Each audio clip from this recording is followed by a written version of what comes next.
各位聽眾朋友，大家好。今日我要同大家講《座的秘密》嘅第20課。20課嘅題目係人人推送祝福，世界火焰化紅蓮。現今紅塵嘅亂象，必須要用推送祝福嘅心念去升揚及反轉能量場。世界大同嘅願景就不至於淪為空談，天災人禍也能在祝福中逐漸淡去，迎來真善美嘅優質環境，繁榮豐盛之上，顯然不求自得。執行推送祝福嘅行動看似簡單，但係千萬不要患得患失，讓祝福成為一種常態。以平常心，秒秒祝福，秒秒獲福，視推送祝福為自己嘅本分，自然而然地發自真心嘅祝福。一個真心嘅祝福，可以從眼神中看出其中嘅真誠，也可以從話語裏受感動，讓人感受到祝福嘅分量。讓祝福傳遞世界每一個角落，在人與人之間彼此推送。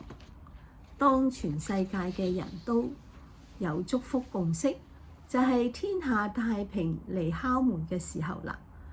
喺如此美好嘅能量幻化中，就會有一個美麗嘅地球。反之，唔好嘅能量就會幻化出生靈塗炭嘅地球。你我都唔願意走到生靈塗炭嘅地步，就務必承擔起執行推送祝福行動這項工作。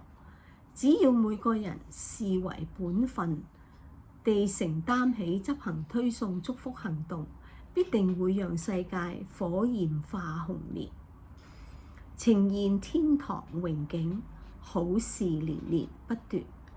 此刻，我哋必須務足全力往上提升，用正能量反教逆境。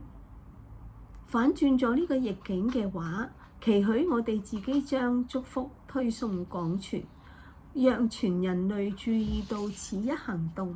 唯有大家都成長升揚，實質地獲得富足，才會產生善性循環。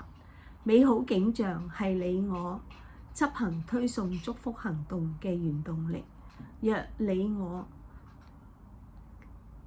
勤快地落實祝福，能加速世界轉變，人類文明嘅發展。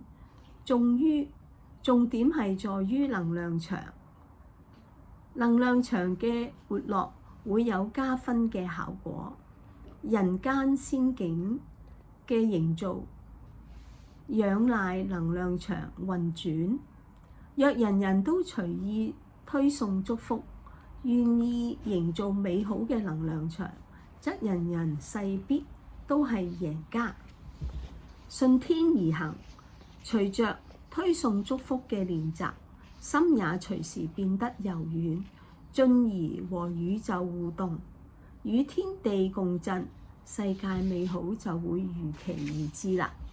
執行推送祝福行動就係天座嘅秘密，源自於天地宇宙嘅厚愛，係天地賜予每個人皆能富足安樂嘅方法。從此刻開始，你必須擔起呢一份責任，將推送祝福嘅理念傳到全世界，真心誠意地發起執行推送祝福行動，由衷地祝福你。我哋每天都係好日子，每一個時刻都係幸福、喜樂、豐盛、富足。今日呢一個座的秘密嘅第20課，我就已經導讀完成啦。喺呢度我哋整一個坐的秘密，全部都已經導讀完畢。好感恩，好多謝大家嘅聆聽。喺呢度，我好祝福大家健康、幸福、快樂、圓滿，事事如意。我哋下次再見啦〜